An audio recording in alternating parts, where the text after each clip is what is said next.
Yes. Girl, pangarap ko yung mini taho set. Pucha talaga. Yung parang sa buffet na pinuntahan natin. Oo. Oh my God, ang cute nun. Kasi mahilig ako sa mga mini eh. Yung mga... Wait, yung mga mini. Mga travel size. Mabuhay ang mga maliliit! Mabuhay ang mini! Mabuhay ang juice! Yes! Gusto ko yung mga mini ganyan. Kaya nagko-collect ako ng mga mini perfume.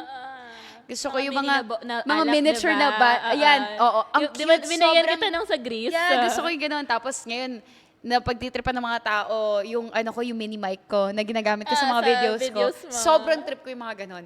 So, nung nakita ko yung mini taho set, I was like, holy shit, ang cute nito.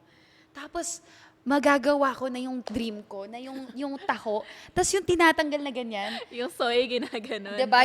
Yung may sabaw yun eh. Tsaka gusto ko yung may flick of the wrist. Ang May hirap, finesse yun mahirap eh. siya. Pag trinay mo siya, kasi nung una, syempre, si Gigel, ang laki masyado. Gusto ko yung sobrang thin lang. pinong-pinong taho na. Mas maganda texture pag thin lang eh. Oo, tas tsaka yung mabilis. Diba? May, Dude, may rhythm. akala mo ba ganun kadali yun? Ang hirap. That's art. That's art. Expert. The art of taho. The art of taho.